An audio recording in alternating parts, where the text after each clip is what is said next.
fundamentalmente, já que o movimento é o movimento Igreja e Sociedade, pensava em traçar um panorama da relação entre Igreja e Estado, ver onde nós nos inserimos na relação Igreja e Estado. Depois, a partir dessa relação Igreja e Estado, ver como o Estado considera o fator religioso, ver como nós nos portamos diante do Estado e como nós nos portamos diante da sociedade, no ambiente profissional, pensando no aspecto fundamentalmente das virtudes que devemos viver se queremos recristianizar essa sociedade. E analisar também um pouquinho dos princípios da doutrina social cristã, já que nós queremos também promover essa sociedade, junto com todos aqueles que talvez não tenham a nossa fé, não comunguem na nossa fé, mas têm esse mesmo desejo de promover o desenvolvimento social, econômico da nossa sociedade. Então, essa seria a parte mais teórica. E a parte mais prática, imaginei, dar um pouquinho exemplos concretos. O padre François lembrou um pouquinho da vida de São Tomás More, que nós estamos comemorando hoje. Eu pensava pegar alguns outros grandes exemplos de cristãos, de movimentos que impactaram o seu tempo, e mais recentemente, quer dizer, o nosso tempo, considerando o nosso tempo, século passado e este. E contar também um pouquinho da minha experiência pessoal, como presidente de tribunal, como presidente de um conselho que coordena toda uma justiça, todo um ramo do Poder Judiciário, composto por 4.000 juízes, 50.000 servidores, 25 tribunais, né, um sistema de grande impacto na sociedade. Então, vamos começar por relações entre Igreja e Estado. Vamos primeiro nos situar num âmbito mais amplo. Se nós formos pensar nas relações entre Igreja e Estado, quais são as posturas que nós encontramos no mundo de relacionamento entre os Estados e a Igreja Católica? Nós poderíamos dividir basicamente em 4 posturas que nós encontramos hoje. A primeira postura, a mais antiga, é do chamado Estado confessional, em que Igreja e Estado se confundem. O rei é ao mesmo tempo sacerdote, ou então o rei ele tem uma ascendência, um domínio sobre a religião, sobre a hierarquia, sobre a Igreja. É o que acontecia, por exemplo, no Brasil Império. Nós tínhamos as relações entre Igreja e Estado, o sistema do padroado, quem nomeava era quem consagrava, no fundo, era a Igreja, mas quem acabava nomeando, designando os bispos era o imperador. Os sacerdotes eram pagos pelo próprio Estado. Se nós formos ver, todos os países muçulmanos são países confessionais. O Alcorão está acima da Constituição. Nós vamos ver a Grécia. A Grécia é um país confessional. A Igreja Ortodoxa é a igreja oficial. A religião ortodoxa é a religião oficial da Grécia. Nós vamos ver a Rainha Elizabeth, a quem eu tenho grande admiração, ela é chefe de igreja. Ela é chefe da Igreja Anglicana. Pois bem, isso aí acaba sendo muito ruim, tanto para o Estado quanto para a Igreja. Por quê? No tempo em que a Igreja Católica, no Império Romano, depois da conversão do Império Romano, houve essa mistura, os imperadores acabavam querendo dar pitaco em matéria teológica. Não tem sentido. E, ao mesmo tempo, padre falando de política, se metendo em política. Cardeal Richelieu e outros, né, Cardeal Mazarino, foram chanceleres, foram primeiros ministros E acabavam o quê? Se metendo em guerra, se metendo em política. Isso é ruim para a igreja e para o Estado. Às vezes a gente pensa, puxa vida, desde que seja católico, seria bom. Negativo. O Estado, o governante, acaba querendo usar a igreja como seu instrumento. Foi o que aconteceu com a Inquisição na Espanha. Por que se critica tanto a Inquisição? Porque os governantes católicos utilizaram da Inquisição para suas finalidades, muitas vezes. Por quê? Porque o crime de heresia, de ir contra a religião, era um crime contra o Estado, de lesa majestade. E aí o que acontece? A Igreja Católica acaba pagando o pato. Quando, na verdade, eram os estados confessionais que se utilizavam da igreja para os seus fins. O extremo oposto, então, se nós temos de um extremo a igreja confundindo-se com o Estado confessional, no outro extremo nós temos o Estado ateu. O que é o Estado ateu? É um Estado que não reconhece o fator religioso como constitutivo do ser humano. Quando nós pensamos, né, no fator religioso, às vezes a gente define o homem como um animal racional. Acho que nós podíamos definir principalmente o homem como um animal religioso. Só o homem reza. Uma vez eu ouvi uma historinha que eu gostei bastante, que numa caçada, o caçador, de repente, ele gastou toda o seu arsenal lá, e o leão já estava quase pegando. E ele ficou encurralado, chegou um momento que ele já não tinha mais condição de sobreviver, ele começou a rezar. E, de repente, ele percebeu que o leão se ajoelhou também e juntou as patas da frente, também começou a rezar. Aí ele disse, meu Deus, milagre! E aí ele ouviu o leão rezando assim, obrigado, Senhor, por esse alimento que de vossa bondade recebemos.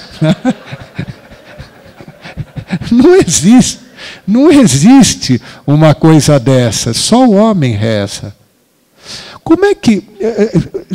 Senhores e a senhora já se perguntaram, quando estudaram história, quando é que nós detectamos que começa a haver ser humano? Começa a haver ser humano, nós podemos dizer isso aqui, é ser humano, esses vestígios, quando você vê o quê? Que foi enterrado, que tinha uns utensílios do lado, que tinha algumas armas do lado, que tinham até utensílios de alimentação. O que se pensa, né? Desde os primórdios da humanidade? Se acredita numa vida pós-morte. Um dos argumentos que o Cícero usava para dizer da existência de Deus, uma das provas que ele dava da existência de Deus, é a generalidade do fenômeno religioso. Onde houver homem, há o fenômeno religioso. Há esse reconhecimento do ser humano em relação a um ser transcendente. Onde houver homem. Então, olha, precisa muita fé mesmo para acreditar que Deus não existe. Eu acho que é muito mais fideísta o ateu do que, né, o cristão, o que o religioso. Uma das definições de ateu, que eu já ouvi, é aquele fulano que quando está de bem com a vida, não sabe a quem agradecer. Ele queria agradecer para alguém, mas ele não sabe. As coisas estão correndo, porque é a Deus que nós vamos agradecer. Pois bem, o Estado ateu, ele não reconhece o fator religioso, por ideologia, e persegue Persegue aqueles que acreditam em Deus, persegue as igrejas. O que nós vemos na história? Os principais estados ateus foram aqueles do bloco comunista durante 70 anos. A ideologia marxista, uma ideologia que defende que a religião é o ópio do povo, que não existe Deus, tudo é um materialismo dialético de constante luta de classes. Pois bem, esses são os dois extremos: Estado unido à igreja, Estado que persegue a igreja.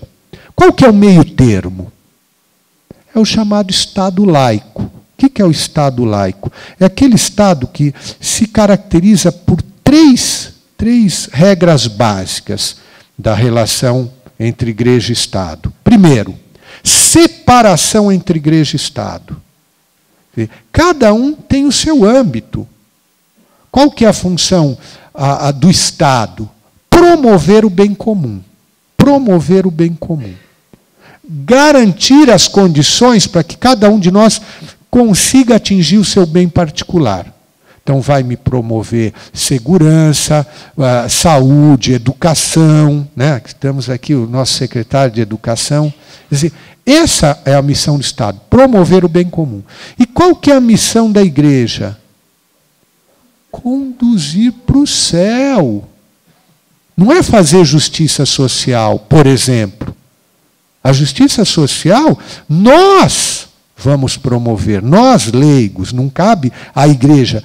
A igreja, se nos forma bem como leigos, vai garantir que essa justiça social seja realizada. A dimensão do Estado é uma dimensão horizontal. A dimensão da igreja é uma dimensão vertical. Pois bem, primeiro, separação. Primeiro princípio, separação entre igreja e Estado. Segundo, liberdade religiosa.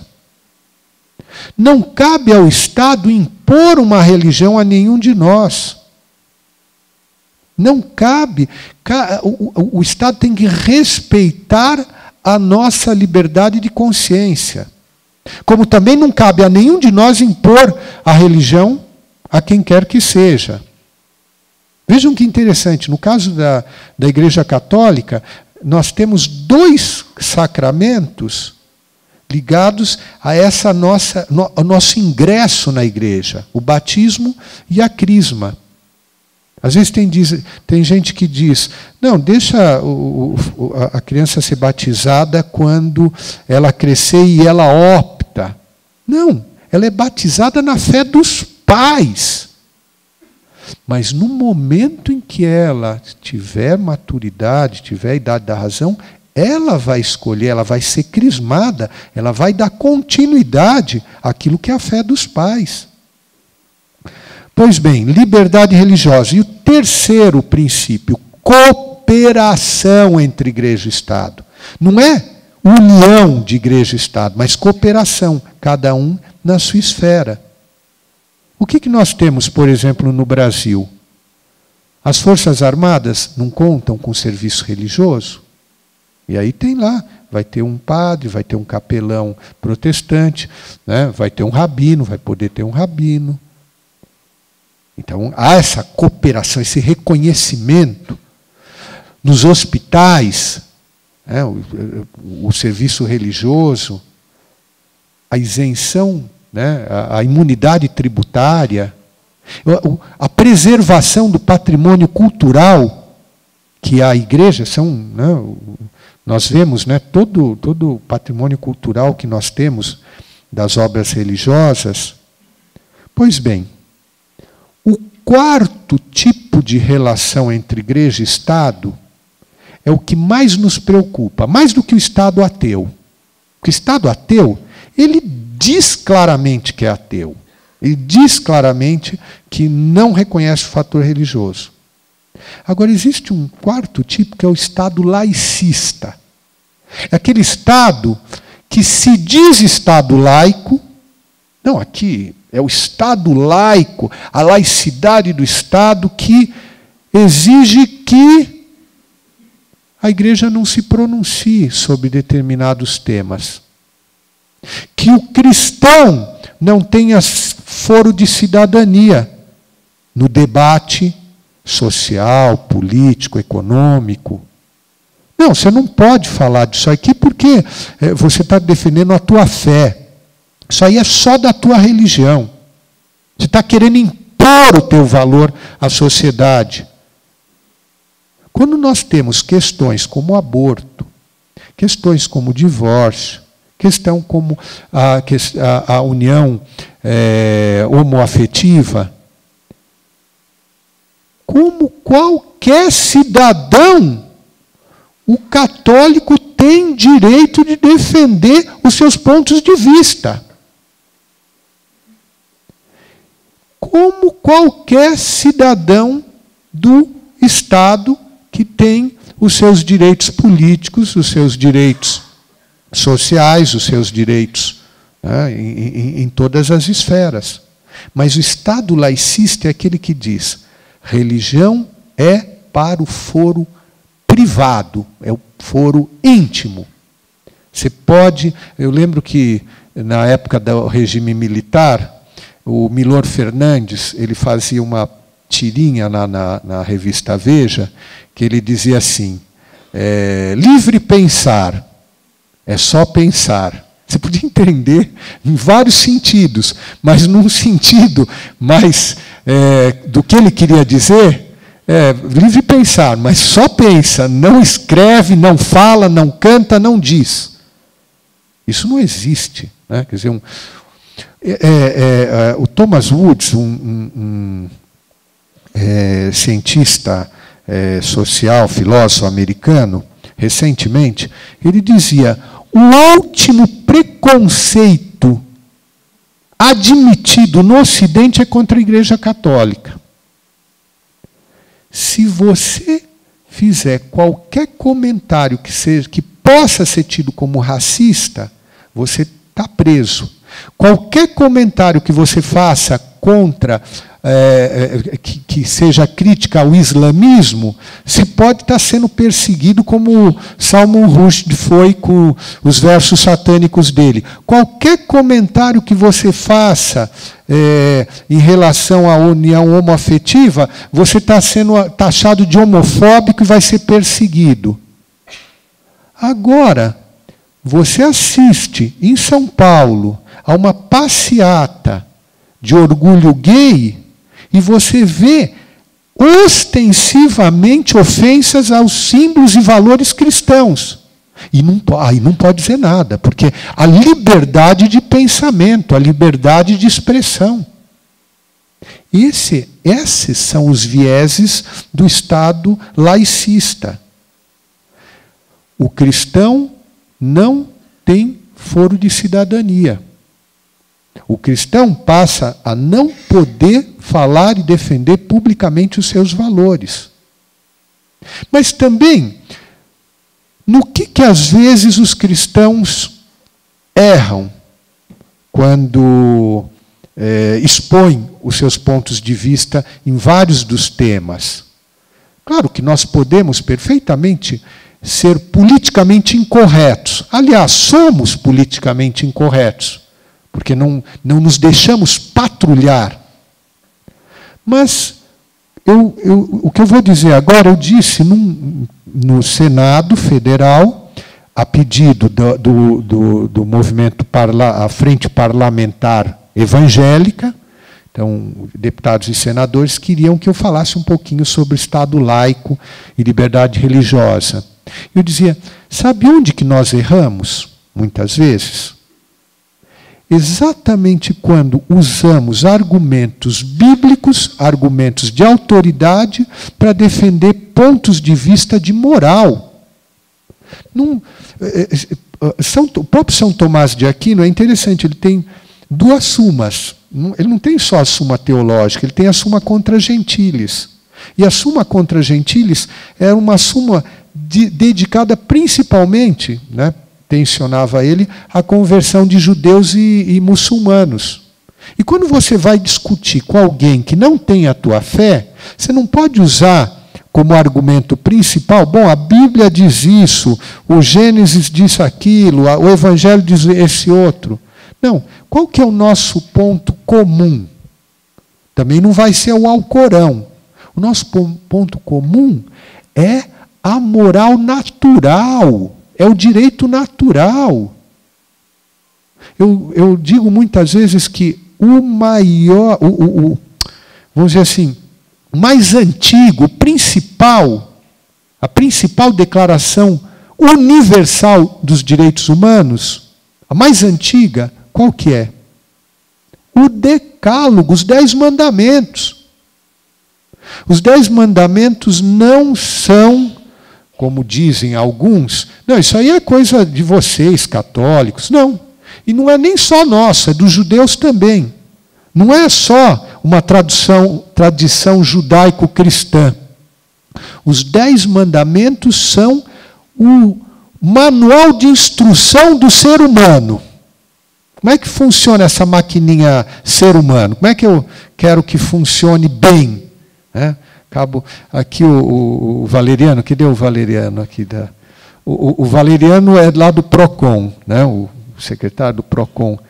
Quer dizer, você reclama de problema com o telefone, você reclama de problema com o banco, você reclama... Bom, se eu vou reclamar de problema com o ser humano, qual está o manualzinho de como é que ele tinha que funcionar? A primeira coisa é que vão dizer o seguinte, você está funcionando de acordo com os 10 mandamentos? É só pensar o seguinte, se eu suprimir, vamos fazer uma ficção teológica aqui, ou ficção antropológica. Que mandamento você tirando, você melhoraria o convívio social? Então vamos imaginar, pode matar, a partir de agora pode matar, a partir de agora pode adulterar, a partir de agora pode mentir, a partir de agora pode roubar. Melhora ou piora o convívio social? É óbvio. Outro dia, eu passando numa cidade lá do interior de São Paulo, achei muito divertido como é que eles puseram os 10 mandamentos para deixar claro, para ninguém ter dúvida. Então, o 9º mandamento estava definido assim: não cobiçar a mulher do próximo, e entre parênteses, o marido da próxima. Então, fica claro que pega todo mundo. Pois bem, quando se traduz os argumentos em defesa da lei natural com razões, o que hoje nós usamos essa expressão, com razões públicas, você se legitima no debate político, no debate social. Então é isso que o cristão deve fazer. Eu vou defender a vida com argumentos de razão, não preciso usar a Bíblia. Eu lembro que quando meu pai defendeu nessa ação de defesa da vida na ADPF sobre a questão do aborto de anencéfalos, não, antes até, foi naquela questão de pesquisa com células-tronco embrionárias. Ele foi para a tribuna, ele estava representando a CNBB. Ele disse assim, não vim falar de religião, vim falar de ciência. Então vamos dar argumentos científicos. Existe ou não existe vida humana desde a concepção? Então vamos ver esse argumento. A partir daí, se existe vida, tem que ser defendida, se for vida humana. Então, o que nós vemos muitas vezes, né? E aí são 2 desvios que me preocupam. Às vezes, a igreja, né, eu falava para os evangélicos, usem argumentos de razão, argumentos científicos, mais do que argumentos bíblicos. E a nossa igreja, nós também temos que dizer, e isso eu falava para alguns dos dirigentes da própria CNBB, quando tive recentemente com alguns deles.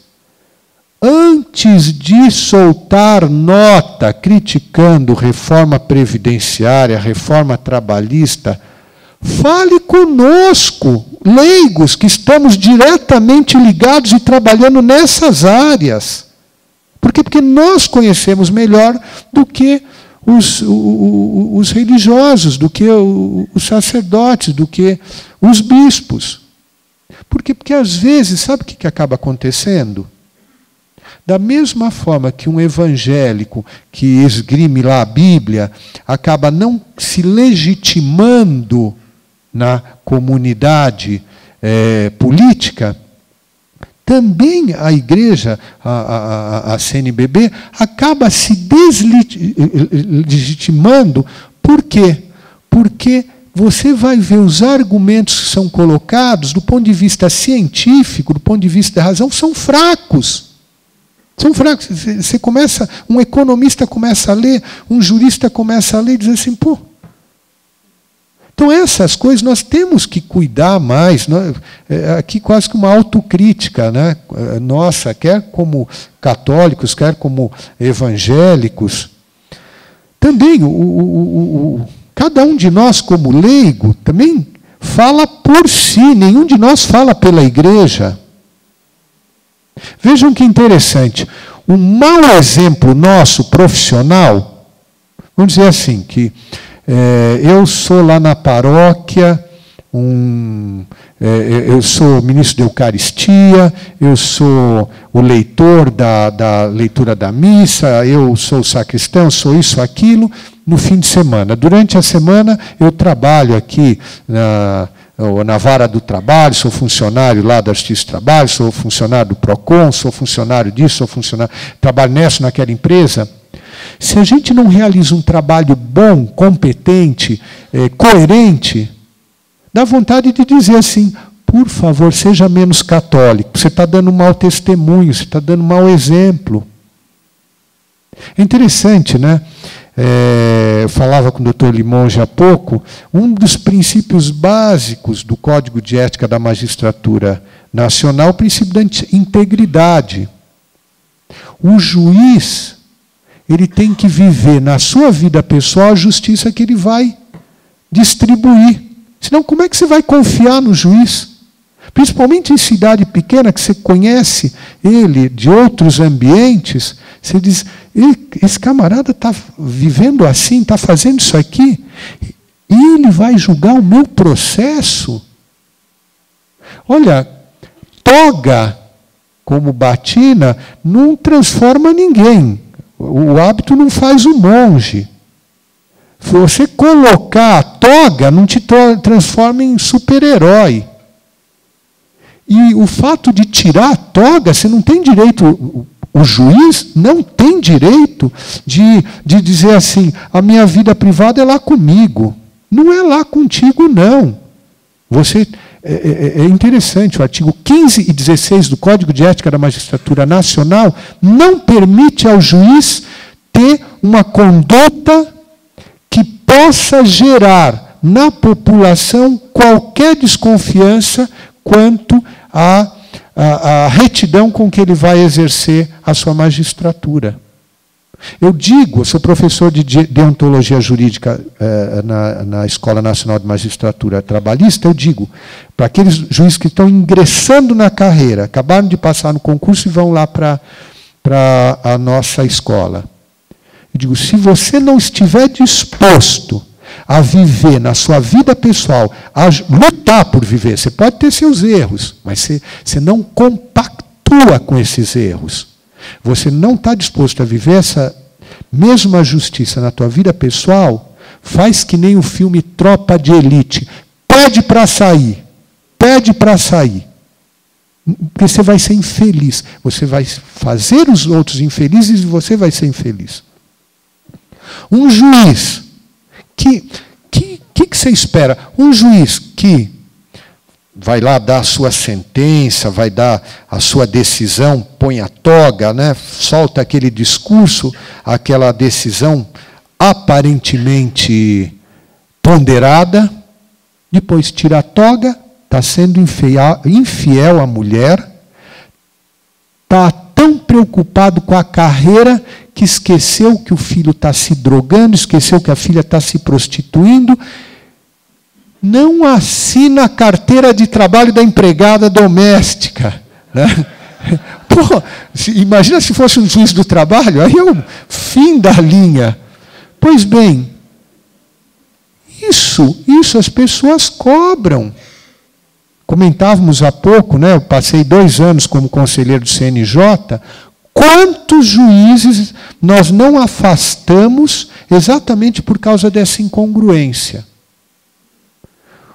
Teve um advogado que teve a audácia de ir para a tribuna, um juiz que tinha sido pego num motel com menor, a situação, e aí e ainda estava com um amigo no outro quarto, um ligando para o outro, e foi gravada a conversa. O advogado chega da tribuna e diz assim, sabe como é? Conversa de homem. Eles teve o azar de que quem era a relatora do processo era a ministra Eliana Calmon. A ministra Eliana Calmon disse assim, conversa de homem? Isso está abaixo do nível intelectual, social, cultural do magistrado. Pior que conversa de caminhoneiro. E aí um dos conselheiros disse assim, Vossa Excelência está ofendendo os caminhoneiros, porque caminhoneiro não fala isso que está falando o juiz. Pois bem, que moral tem um juiz com esse perfil de vida privada para depois julgar o meu caso? Portanto, a virtude da integridade é uma virtude muito importante. Também, a igreja não pode, principalmente os sacerdotes, entrar em partidarismos políticos. Por que eu falava e criticava no começo da palestra a união entre igreja e Estado? Exatamente porque você via que no tempo do Império você tinha, eu diria assim, o partidarismo de direita. Então a igreja a igreja é situação, vamos dizer assim. Então ela é um partidarismo de direita, o imperador tem domínio. E o que nós vemos na época da República? Uma espécie de partidarismo de esquerda, né, de oposição, de crítica. A igreja não tem que fazer isso, a igreja tem que subsidiar, formar, dar toda essa formação cristã aos leigos, e cabe a cada um de nós a responsabilidade de levar esses valores cristãos ao seu ambiente de trabalho, à universidade, ao parlamento, ao escritório. Essa é quer dizer, nenhum pode substituir o outro. É interessante, às vezes a gente...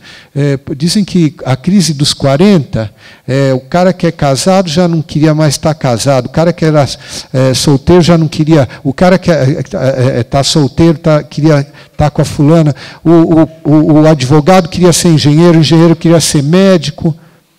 Quer dizer, ninguém satisfeito com o que... Né, dizem, né, da crise dos 40. Né? Pois bem, cada um de nós tem o seu papel. Qual que é o papel da hierarquia? Formar bem os leigos. E qual o papel dos leigos? Cristianizar a sociedade. Né? Levar os valores cristãos às estruturas sociais, econômicas, políticas. É levar a ética aos negócios. É levar a ética política. Vejam que interessante, né? Quando se discutia aí, vai caçar o mandato de fulano ou de Beltrano no Senado Federal. Isso aqui, eu estou só contando o que eu ouvi, a piadinha que eu ouvi, não é minha.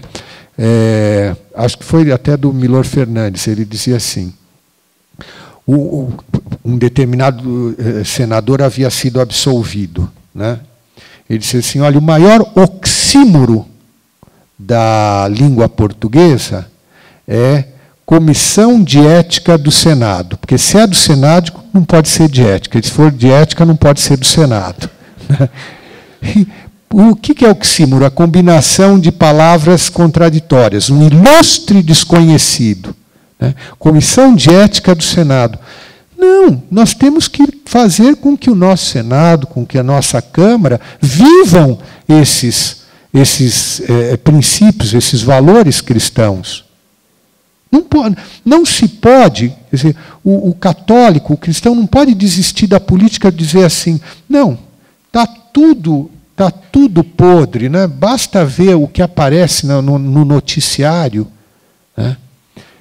Eu não sei se acompanham, aí eu não acompanho, mas ouço contar dessa série da TV americana, House of Cards, né, que mostra toda a corrupção do parlamento americano. Né? Então, você vê, né, E chegou nos Estados Unidos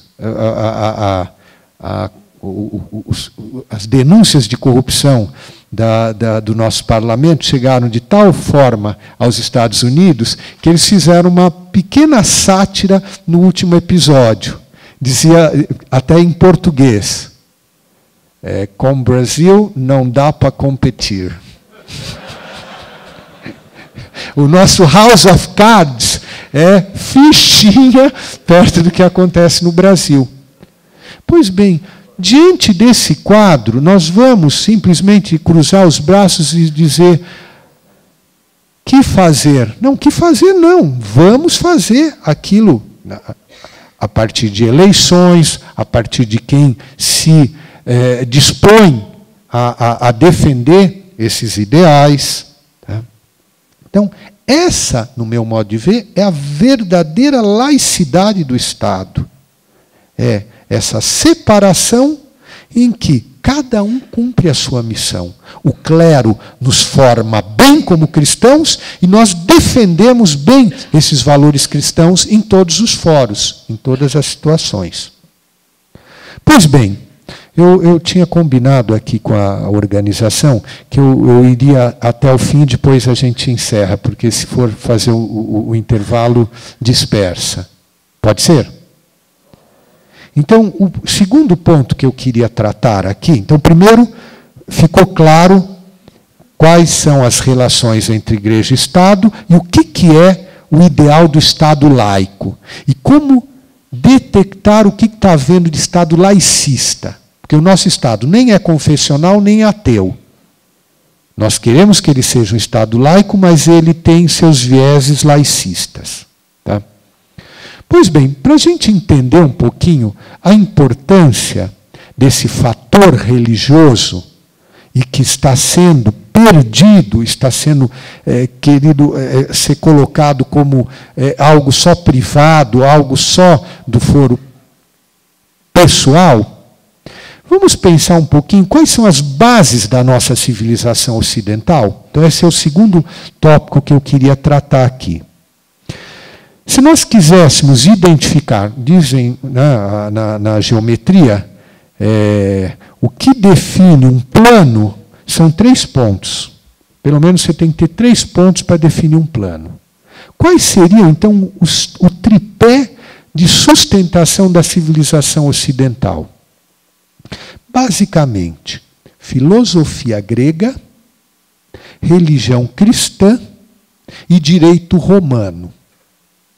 O Ocidente, tal como nós o entendemos, nós fazemos parte da civilização ocidental, o nosso modo de pensar, nossa cabeça foi forjada pelos gregos. Por quê? Só fazendo uma comparação. Os gregos começam a dar argumentos de razão para explicar as coisas, quando antes os argumentos eram de autoridade.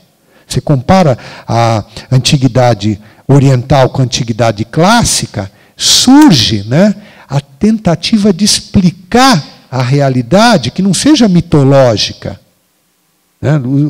Não, por que chove? Não, porque Zeus está promovendo uma lavagem lá do Olimpo e a água que cai é a chuva. Não, então eu não quero, essa explicação já não me satisfaz. Eu quero uma explicação racional, científica. Então, filosofia grega, modo de pensar nosso.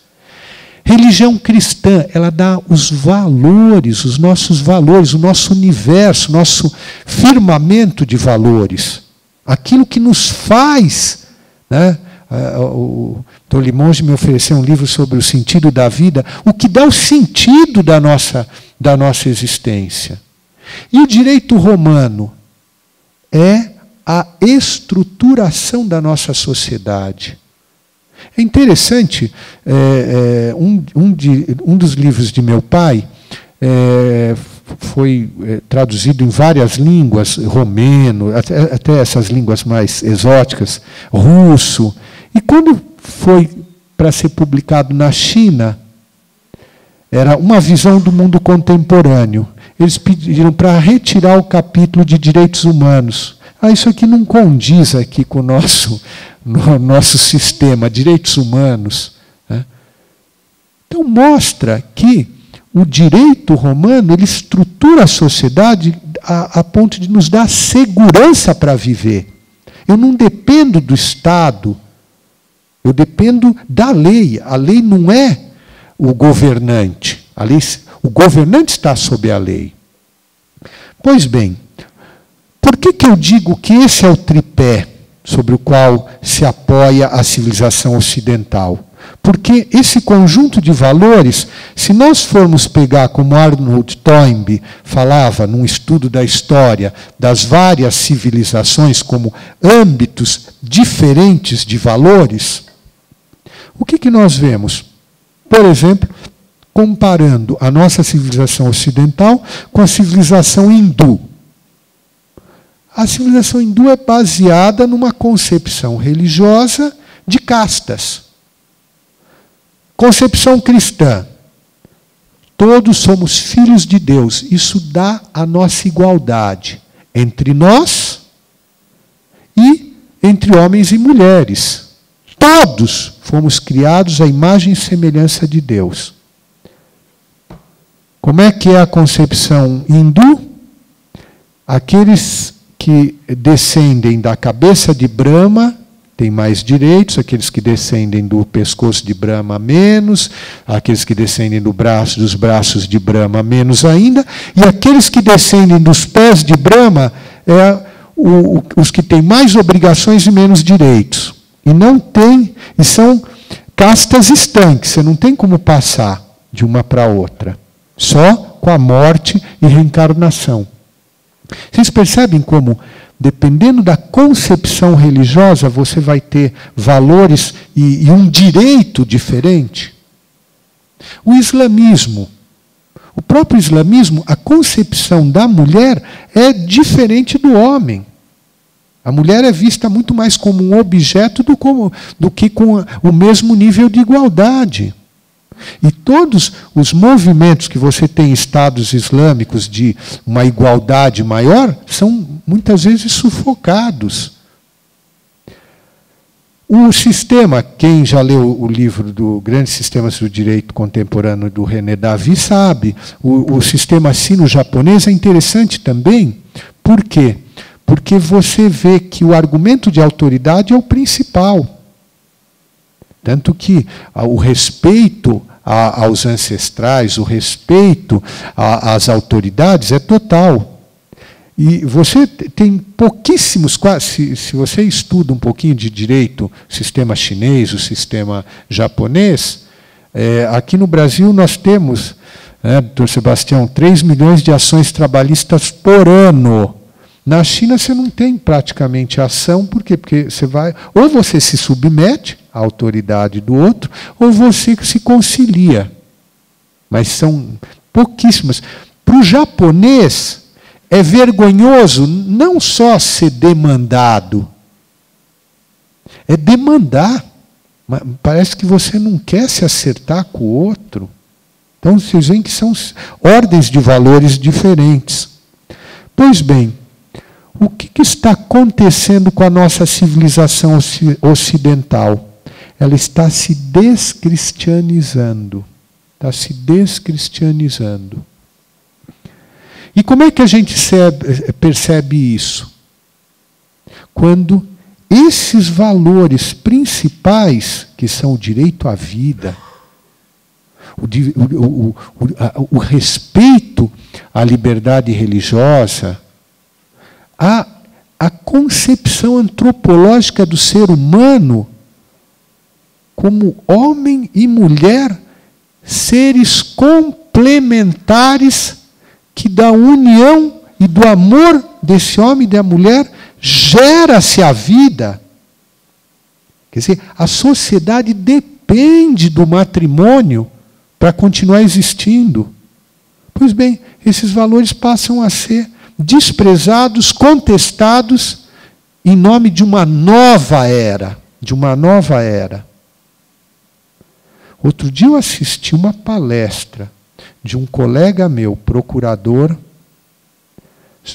Ele é o principal, um dos principais mentores desse movimento Escola Sem Partido, que não admite ideologia nas escolas públicas. Ele mostrava o que é a imposição de ideologia de gênero nas escolas. É de arrepiar, é para deixar todos nós aqui de cabelo em pé. Eu, se tivesse ainda cabelo, estaria em pé assistindo a palestra. Imaginem professoras de ensino público dizendo aos seus filhos de 5 anos, absolutamente impúberes, que papel eles querem ter na sociedade, de homem ou de mulher. É isso. Já vai sendo impingido. E uma professora dizia com todas as letras, pode vir lei impedindo a ideologia de gênero, nós continuaremos educando as crianças dessa forma que nós entendemos, que deve ser a correta. É já ensinando a criança que ela deve escolher, que ela pode assumir qualquer papel. E imagine, é criminoso. Quer dizer, a criancinha impúber, a menininha gosta da sua coleguinha, o menino gosta de jogar futebol com... De repente, já vai começar a achar que a amizade é namoro. Ah, está namorando, agora o meu namorado ou minha namorada. Pois isso é a descristianização da sociedade. Pois bem, por que o fator religioso é tão importante para nós defendermos? Eu vou usar um argumento que eu achei fantástico ao terminar o livro do Niall Ferguson, chamado Civilização. O Niall Ferguson, ele dizia o seguinte, ele pegava, no último capítulo, ele foi pegando, por que nos últimos 500 anos, a civilização ocidental se impôs sobre todo o mundo? Por que hoje o mundo inteiro conta o ano 2017? Por quê?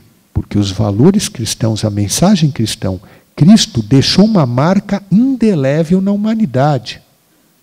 Pois bem, ele pega no último capítulo, falando do fator religioso, como uma das explicações desse domínio do Ocidente, ele diz o seguinte, pega eu confesso que eu fiz as anotações rápidas aqui para a palestra, não tive tempo de pegar lá na minha biblioteca o livro para pegar o nome exato do chinês que disse isso. Mas é um membro da Academia de Ciências da China continental. Ele dizia o seguinte, nós nos perguntávamos o que explicava o domínio do Ocidente sobre o mundo nesses últimos 500 anos. Primeiro pensamos que era pelo poder das suas armas. Depois pensamos que era o poder da sua tecnologia. Depois pensamos que era o seu modelo econômico. Depois chegamos à conclusão que era o seu modelo jurídico, que eles não queriam reconhecer, de reconhecimento dos direitos humanos, da estrutura de segurança jurídica. E hoje nós estamos convencidos que chegamos ao ponto distintivo da civilização ocidental. É a vossa religião, o cristianismo. E por que um chinês comunista dizia isso? Porque o nosso sistema está podre. O nosso Estado está podre. Imagina, um membro ele dizia o seguinte, nós vivemos uma ética, uma moral de fachada. Se ninguém está vendo, nós nos deixamos corromper.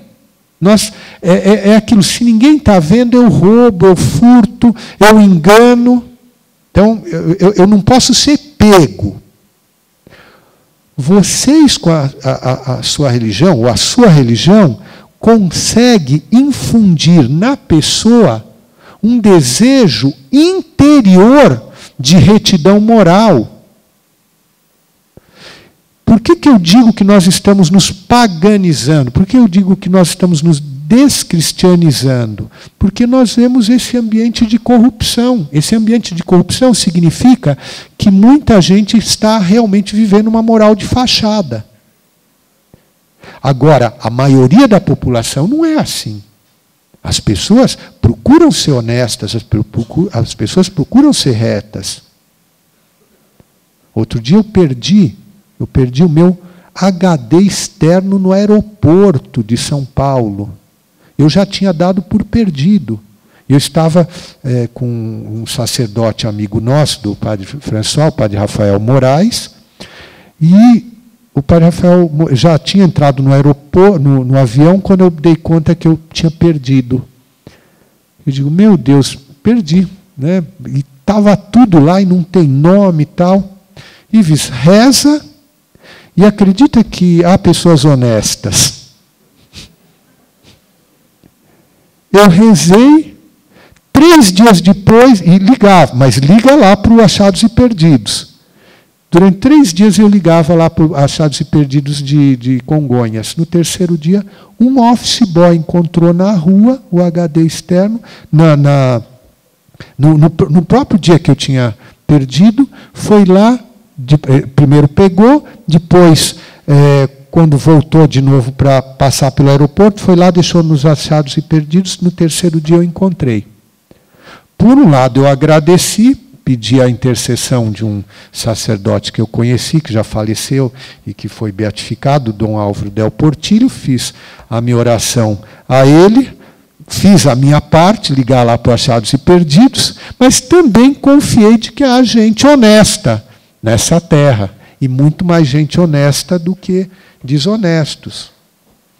Pois bem, pensando então, para concluir a nossa palestra, vamos pensar então um pouquinho nessa ética cristã, nessa ética que, na visão de um membro da Academia de Ciências da China continental, é o que explica o predomínio da civilização ocidental sobre todo o mundo.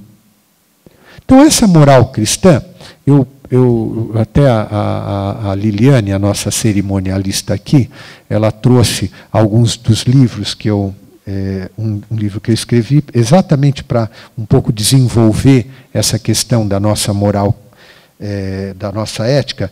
O livro chama-se Ética e Ficção, né, de Aristóteles a Tolkien. Alguém aqui já ouviu falar em Tolkien? Levante a mão. Puxa vida, bastante gente. Alguém aqui assistiu o filme O Senhor dos Anéis? Oh, bastante gente. Alguém aqui leu o livro O Senhor dos Anéis? Poxa, mas significativo.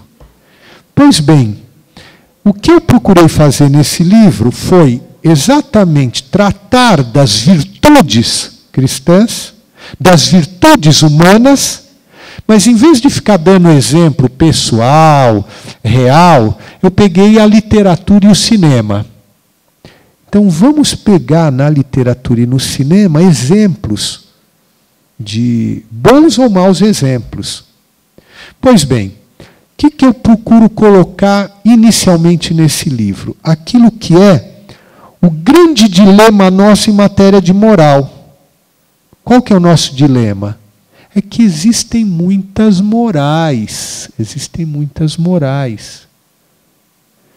Aristóteles, por isso que eu ponho de Aristóteles a Tolkien, Aristóteles, que é aquela moral clássica, ele colocava a ética como a ciência das virtudes, das qualidades. A ética diz com as qualidades que eu devo desenvolver, que eu devo adquirir, que eu devo viver. Eu não vou falar das várias outras visões de ética, como a pragmatista, como a hedonista, né, epicurista, estoica. Mas o outro ponto, que muitas vezes é a ética que a gente acaba tendo como visão, é a ética legalista de Kant, a ética dos deveres. Então, da mesma forma que eu fiz lá os tipos de Estado, vamos pensar um pouquinho na ética das virtudes e na ética dos deveres. Ética das virtudes. Em vez de eu pensar que eu tenho obrigação de fazer alguma coisa, Aristóteles dizia, puxa, eu quero ser um cara melhor. Eu vou ser mais feliz se eu for um cara melhor. Se eu tiver essas qualidades, é o que eu digo para os meus alunos juízes. Na mão de quem você queria que caísse o seu processo? O que você esperava de um juiz para julgar o seu processo? Eu gostaria que ele fosse justo, que ele fosse rápido, célere, que ele fosse um cara ponderado, que ele que fosse um cara íntegro, e vai dizendo, prudente. Bom, isso, meu amigo, que você queria que fosse o juiz, que caísse o seu processo na mão dele, seja você esse juiz. Em vez de você olhar o Código de Ética da Magistratura Nacional como um conjunto de obrigações que te vão ser exigidas, olhe para ele como um conjunto de qualidades que você quer ter. Fique com o código lá, com você, pensando, puxa, eu ainda não consegui. Eu posso fazer a minha autocrítica pessoal. Uma das coisas que me custa, e custa a todos nós, juízes, a chamada disciplina judiciária, não custa? Seguir uma súmula vinculante que a gente não concorda de jeito nenhum. E às vezes dizem, para nós que estamos nos tribunais superiores, mas o senhor pelo menos teve a possibilidade de fazer a súmula, de participar da votação. Isso é pior ainda, porque você é vencido e ainda tem que seguir, ver o cara do teu lado dizer que, olha, aqui agora a nossa posição é que foi vencedora. Você nem viu como foi feita a súmula, você aceita com mais tranquilidade. Agora, você está lá convivendo, percebe que o teu argumento não foi compreendido perfeitamente? Pois bem, essas virtudes, essas qualidades, a disciplina, que eu uso a expressão do Código Ibero-Americano de Ética Judicial, ele fala em responsabilidade institucional. O processo, quer dizer, eu como juiz faço parte de um sistema. Eu não posso, se eu estou na primeira instância, dizer o seguinte, se quiserem, recorram. Olha, você vai fazer com que o fulano tenha que gastar mais no seu processo, porque já foi decidido, ele sabe que vai ganhar lá em cima. O contribuinte vai ter que gastar mais, porque vai ter que pagar uma estrutura mais cara, porque vai subir o maior número de recursos. Pois bem, essas qualidades, todas essas virtudes, nós devemos ter como algo que nós queremos viver. O contrário é a ética dos deveres. A ética dos deveres é que negócio, eu sou obrigado a fazer alguma coisa. Uma coisa é você viver uma determinada virtude. Eu vou dar um exemplo aqui que vai ficar claro. Um dia, uma determinada jogadora de basquete apareceu vestida de Eva numa revista masculina.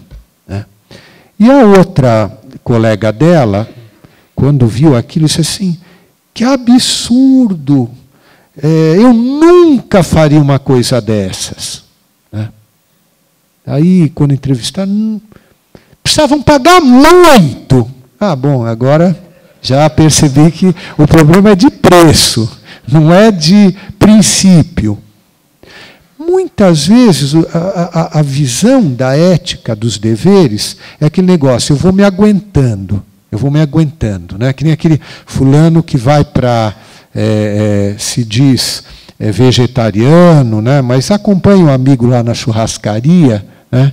Então passa, quer maminha? Não, tal, não, muito obrigado. Né? Quer esse aqui, né? Agora não sei, coraçãozinho, vai passando, ele vai aguentando e os outros vão comendo. De repente venha, né, aquela picanha, né? Aceita a picanha? Pode baixar a peça. Como se a moral cristã fosse aquele negócio, eu vou me aguentando, aguento, né? Aguento. Aí não deu mais, né? Como, por exemplo, como se a gente pensasse que o celibato sacerdotal fosse uma questão de aguenta, né? O sacerdote lá aguenta. Não, é questão que é exatamente a moral do ponto de vista aristotélico. Eu descobri um amor maior. Então não tem comparação, não é que eu estou me aguentando lá, tal. Essa era a visão do Kant, né? De aguento o dever pelo dever. Dizia o padre Rafael, que foi nosso professor de moral, de ética, ele dizia o seguinte, imagine uma aula de ética na Grécia clássica, e na Prússia de Kant. Então, avisam para os garotinhos de 8 anos, 10 anos lá. Agora a aula agora é de ética. Então, na Grécia clássica, oba! Nós vamos agora ver o que vai nos fazer felizes, como a gente vai aproveitar melhor as coisas. Agora, imaginem anúncio da ética, de aula de ética na Prússia, em Königsberg, na cidade do Kant. Agora vai ser a aula de ética. E eles, usando até uma terminologia mais de brincadeira das crianças, sujou. Agora vão dizer tudo que eu não posso fazer, tudo que é proibido, tudo que eu tenho que fazer, como aquela tirinha do Calvin. Não sei se vocês se lembram de umas tirinhas aí, de um personagem Calvin, faz jus ao nome. Calvino e uma mentalidade protestante. Ele chega para o pai está lendo o jornal, e ele pergunta, pai, por que tudo que eu gosto de fazer eu não posso, e eu tenho que fazer tudo que eu não gosto?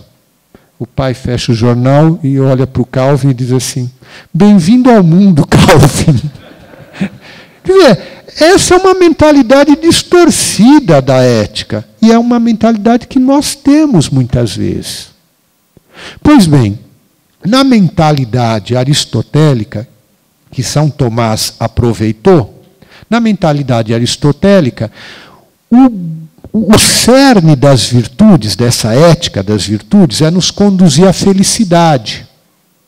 E nós vamos chegar à felicidade como? Vivendo, Aristóteles falava de 4 principais virtudes. E São Tomás de Aquino aí já explicita mais. Quais são as 4 virtudes cardeais? Prudência, justiça, fortaleza e temperança. Prudência, justiça, fortaleza e temperança. Se eu terminar essa palestra aqui, vocês lembrarem prudência, justiça, fortaleza e temperança, prudência, justiça, fortaleza e temperança, valeu a palestra. Por quê? Porque é isso que resume o que a gente tem que viver. Se nós vivemos essas 4 virtudes, nós seremos bons cristãos, bons cidadãos do nosso país e vamos poder contribuir para que ele cresça e que se recristianize. Pois bem, vamos pensar nessas 4 virtudes, como elas se articulam muito bem. Eu vou às vezes, o cachimbo torce a boca de quem o usa, né? Eu acabo usando muito exemplo que eu dou para os juízes alunos. O que deve fazer um juiz? Decidir. O juiz tem que decidir. Decidir virtude da prudência, não é jurisprudência? Pois bem, decidir da melhor forma possível. A virtude da prudência nos leva a decidir da forma mais acertada possível. Mas qual é o objeto das nossas decisões como juízes? O direito alheio. Então, decidir a quem cabe o direito.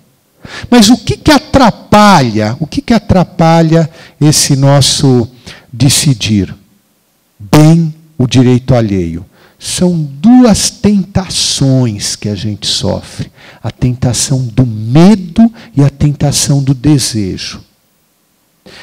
A fortaleza é a virtude que nos ajuda a perseverar na busca do bem árduo, aquilo que custa, aquilo que dá medo de enfrentar. E a virtude da temperança faz com que nós moderemos a busca do bem concupiscível, aquilo que nos atrai. É só pensarmos aqui, vestibular. É só pensarmos aqui, concurso. Quantas noites nós vamos ter que diminuir o tempo de dormir? Quantos fins de semana nós vamos ter que não gozar do prazer que a gente gostaria de assistir um jogo, de fazer um programa, de um passeio, de uma viagem? É um sacrifício. Então, em vez de eu me deixar levar pelo bem concupiscível, eu vou moderá-lo e enfrentar o bem árduo de aquela apostila, aquele livro, aquele catatal pesado. Mesma coisa, educação dos filhos. Poxa, uma assessora minha, né, contava que quando ela estava preocupada, né, ia nascer o seu primeiro filho, né, então ela já estava tão preocupada assim, o parto ia ser no dia seguinte, ela não estava quase dormindo aquela noite, e a mãe dela disse assim para ela: minha filha, durma hoje, que é a última noite que você vai dormir tranquila. A partir daí vai ser sempre preocupação. Pois bem, que a gente saiba, né, pensar que o bem árduo, o bem concupiscível, nós temos que moderar um e buscar o outro. O melhor exemplo que eu encontrei no cinema disso, né, em relação a um juiz, não sei se alguém de vocês assistiu o filme Julgamento de Nuremberg, de 1961, preto e branco, Spencer Tracy, Marlene Dietrich, e grande elenco, né? Pois bem, nesse filme, o que acontece? O juiz alemão principal que está sendo julgado foi um desses que mandou um monte de judeu para campo de concentração. E ele é condenado. E ele chega para o juiz, presidente do Tribunal Internacional, e diz assim: eu queria que você entendesse. Primeiro, ele diz assim: você conta com o respeito de pelo menos um dos condenados. Né? Eu te admiro. Né? Eu te admiro porque eu cedi como juiz, né? Me deixei levar pelo, vamos dizer assim, o apanágio, todas as tentações do poder nazista, se prostituiu como juiz. E eu percebi, né? Ele dizia, né, quanto você resistiu. E o juiz americano, que presidia o julgamento, ele resistiu às duas tentações. A tentação do medo, porque os generais americanos começaram a pressioná-lo fora do tribunal para ele não condenar o juiz alemão, porque começou a Guerra Fria. Era 1948, os americanos precisavam dos alemães para enfrentar os russos, que a partir daí já eram seus oponentes. Então não convinha condenar. E o outro tinha praticado o ato que merecia uma condenação. Então ele não cedeu ao medo. E, por outro lado, não cedeu à tentação, né, do desejo. Por quê? Porque ele estava hospedado, o juiz americano, na casa da viúva de um general alemão que tinha sido enforcado. E a viúva era nada mais, nada menos que a Marlene Dietrich nos seus dias de glória. E ela vem com todo o charme dela para cima do juiz para ver se ele maneirava. Então ele não cede nem ao desejo, nem ao medo. Pois bem, cada um de nós, não precisa ser juiz. Nós, como seres humanos, temos que viver as 4 virtudes cardeais diariamente, hora a hora da nossa vida. Nós estamos continuamente tomando decisões. Sobre o quê? Os deveres a cumprir, ou aquilo que nós devemos fazer. E estamos sujeitos às tentações do medo e do desejo. Vou dar um exemplo mais atual e impossível. Agora, nesse momento, a gente pode estar decidindo, presto atenção ou não presto atenção. Né? Faço pergunta ou não faço pergunta no final? Vai ter livro lá, compro o livro ou não compro o livro? Depois de ler, jogo fora ou não jogo fora? E, ao mesmo tempo, levado por quê? Pelas paixões ou pela razão. Ou nós nos deixamos levar pelas paixões ou nos deixamos levar pela razão. Então eu digo, não, vou prestar atenção agora, vou... Eu faço a brincadeira com os alunos magistrados, porque hoje você assiste aula com o seu notebook ligado na internet. E você pode estar fazendo aquela cara de interessado e estar lá curtindo um filminho da internet ou mandando mensagem. São decisões que nós estamos tomando. Pois bem, para concluir, então, nesse tema das virtudes, nesse livro, eu não vou poder chegar a mais detalhes, mas eu cito alguns exemplos que vale a pena depois a gente aprofundar nas leituras. Um dos exemplos mais bonitos, que uma pessoa que eu conheci, tive a sorte de conhecer quando eu tinha 15 anos, foi São José Maria Escrivá, o fundador do Opus Dei. São José Maria Escrivá, ele dizia que nós iríamos transformar a sociedade,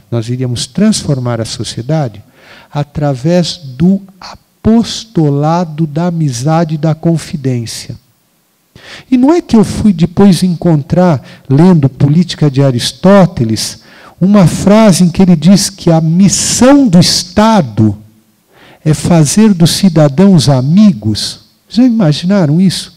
Uma sociedade em que você estava lá dando uma palestra na semana passada em Washington, e se encontrar um brasileiro, quando eu fui lá conhecer a Library of Congress, quando eu vi brasileiro, tinha brasileiro lá, a restauradora de livros, um da Law Library era brasileiro, parece que seja amigo de infância, né? Você encontra alguém em outro país que é do teu país, pelo menos fala a tua língua, né? O pior é que eu tive que dar palestra falando a língua dos gringos, né? Eu brinco, né? Eu tive que falar importado, né? Pois bem, na hora que você encontra, né, aquela dificuldade, você, puxa vida, né, eu não sei a pronúncia correta, não sei a expressão correta aqui, mas quando você encontra um que fala a tua língua, ou pelo menos espanhol, você já agradece a Deus, né? Agora eu vou poder pedir o prato correto aqui no restaurante. Pois bem, que legal seria se a gente encontra outro ser humano e diz assim, é meu irmão, filho do mesmo pai. Outro dia, né, eu pedi aqui, cadê a Liliane? Deve estar aí atrás. Está aqui atrás de mim. A Liliane virou e me disse assim, o senhor quer que leia o seu currículo? Parece que alguém ia ler o seu currículo. Eu digo, não, Liliane, não faça isso.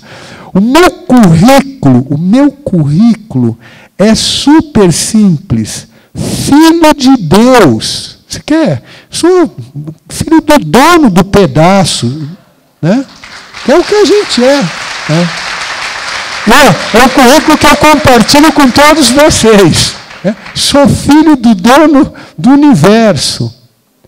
Pois bem, então o Monsieur Escrivá, o que ele dizia? Que esse apostolado de amizade é que vai converter as pessoas. Pois bem, um livro que eu comento nesse Ética e Ficção é o livro As Grandes Amizades, da Raíssa Maritain, que mostra como um grupo de intelectuais católicos foi convertendo a França, porque a França começou a realmente cair num racionalismo. Então vejam só, dando exemplos muito rápidos e apaixonantes. A Raíssa Maritain era judia. O Jacques Maritain era evangélico. Os dois se encontram na Sorbonne, começam, um namoro, mas um namoro de compartilhar os mesmos valores, os mesmos ideais. E eles chegam a uma coerência, eles disseram um para o outro, jovens, 17, 18 anos, se em um ano nós não encontrarmos sentido para a vida, vamos nos suicidar. Eles achavam que o racionalismo imperante na Sorbonne não justifica. Se aquilo é o máximo da cultura que nós temos, não tem sentido a existência. Aí eles começaram a assistir às aulas do Henri Bergson, que é um filósofo vitalista. E era um judeu. E um judeu que só não se converteu, ele tinha espírito cristão, ele só não se converteu ao catolicismo porque começou a Segunda Guerra Mundial, começou a perseguição aos judeus, e ele quis levar o mesmo destino daqueles do seu povo. Então não foi por uma razão intelectual, mas uma razão de afetividade, de coração. Pois bem, a Raíssa Maritain e o Jacques Maritain conhecem o Léon Blois. E o Léon Blois vai ser esse grande intelectual, pobre, grande escritor, que vai juntar em torno de si um grupo de intelectuais que vai ser esse grupo a defender os ideais cristãos. E vejam que interessante, e aí a gente vai juntando todos os fios da nossa palestra. O Jacques Maritain tinha uma irmã. E um desses rapazes que frequentava esse grupo do Léon Blois, o Ernest Psychary, ele se apaixonou pela irmã do Jacques Maritain, mas ela era mais velha. Ela desprezou, nem deu bola para o rapaz. E olha, quando você é jovem, 17, 18 anos, uma decepção amorosa, acabou com o Ernest Psychary. Então, ele... Não tem mais sentido a minha vida. O que fazia um francês naquela época, quando já não tinha mais sentido da vida? Se alistou na legião estrangeira. Então foi lá para a Argélia. E foi na Argélia que ele se converteu. E como é que ele se converteu? Dois fatores o fizeram converter-se. Primeiro, o deserto. A imensidão da solidão. Ele começava a pensar, fazer com que aquelas noites no deserto, sem nada, ele pensava muito. E o contato com um amigo muçulmano que vivia lá no quartel, no meio do deserto. E quando eles começaram a falar das respectivas culturas, o Ernest Psychary começava a defender, claro, que nem discussão de futebol, cada um dá as razões porque o seu time é melhor do mundo. E aqui eu só abro um parênteses, se vão me permitir essa digressão. E depois me lembrem onde eu parei. Meu pai é São Paulino, como eu também. E ele tem um argumento que é imbatível para fazer com que outras pessoas se tornem São Paulinas. Sabe qual é o argumento que ele usa? Ele usa o seguinte: você não vai converter a ser São Paulino um torcedor fanático de qualquer time, ou medianamente fanático. Então você vai àqueles que não torcem para time nenhum. Então você diz assim para a pessoa: olha, para ser São Paulino, não precisa saber a escalação do time, não precisa saber o resultado, né, do último jogo, não precisa saber que lugar está no campeonato, basta um difuso senso de superioridade em relação aos demais times, porque é o único que tem 3 campeonatos mundiais. E tem gente que pensa assim: se não tem obrigação nenhuma, é a ética das virtudes, é que eu só vou ser feliz. Enquanto outro time não conseguir 3 campeonatos mundiais.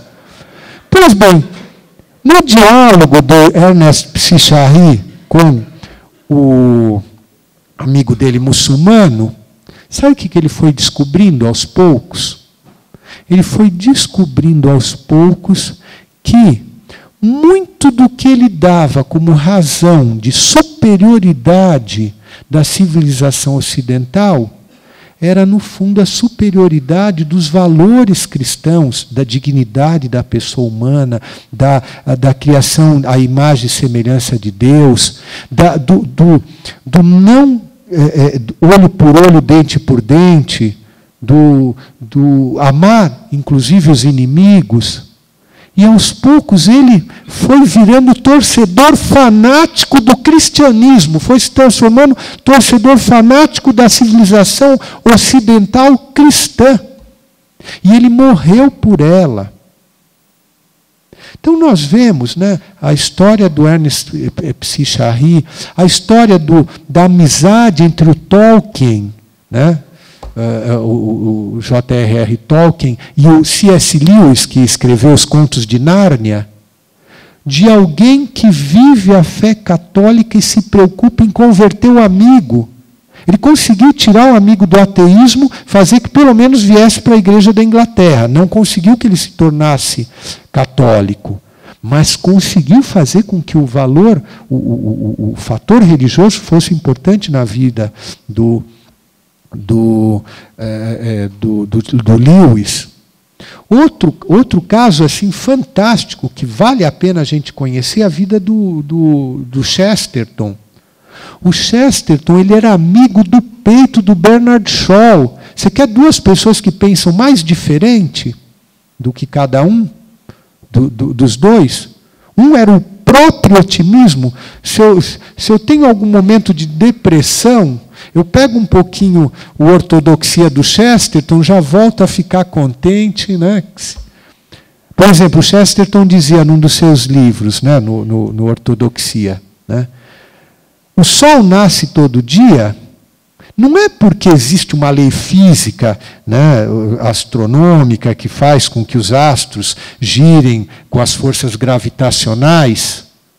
Na verdade, o Sol nasce todo dia porque Deus, como uma criança, cada vez que o Sol nasce e se põe, ele bate palma e diz assim: faz de novo, faz de novo.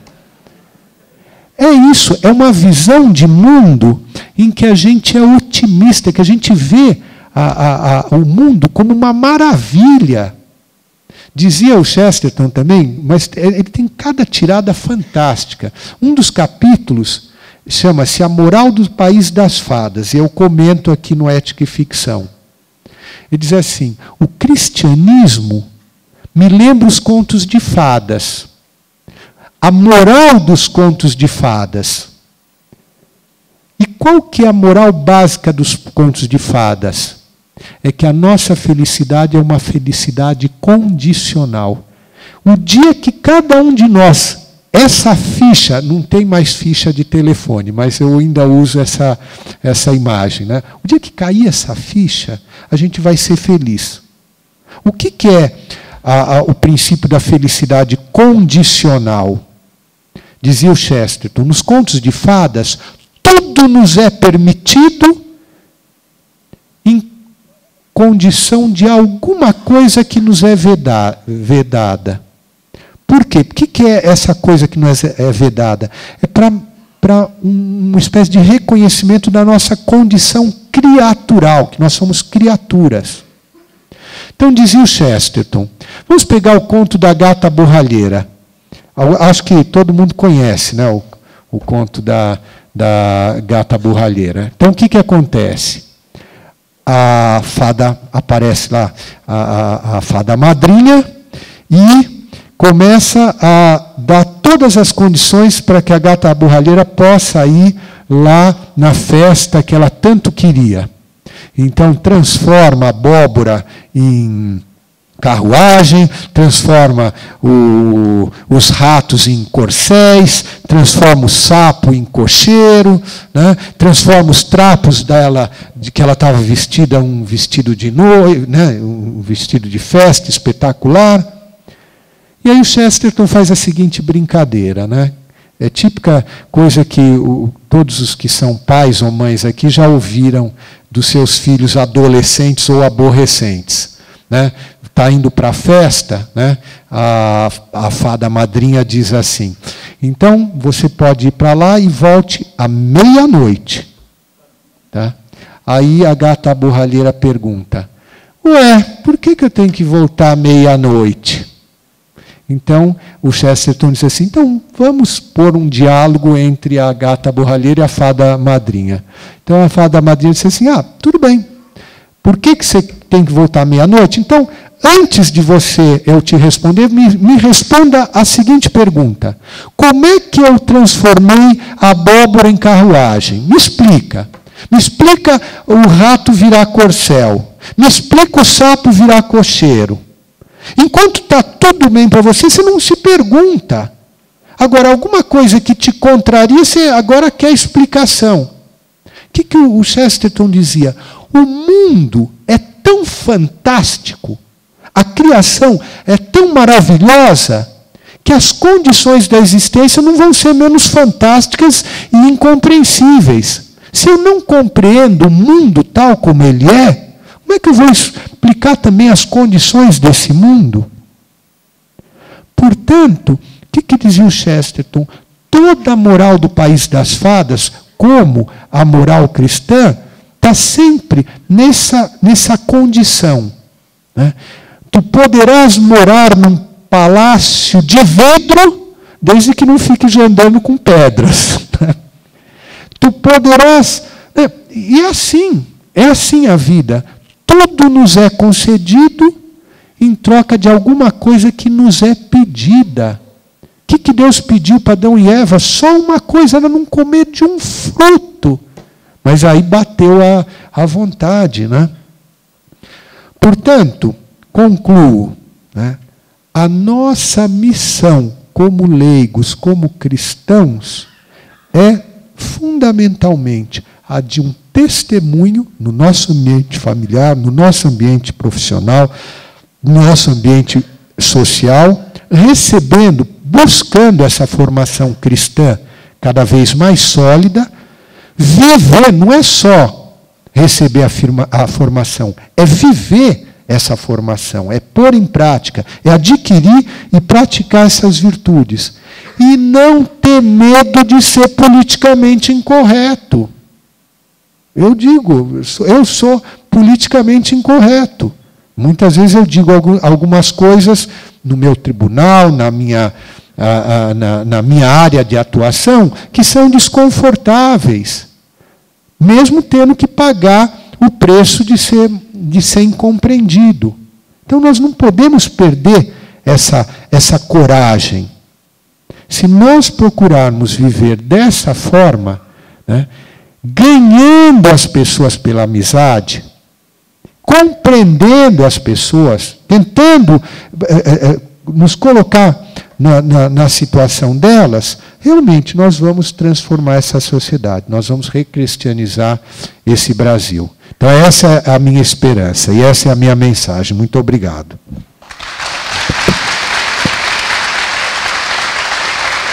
Tá.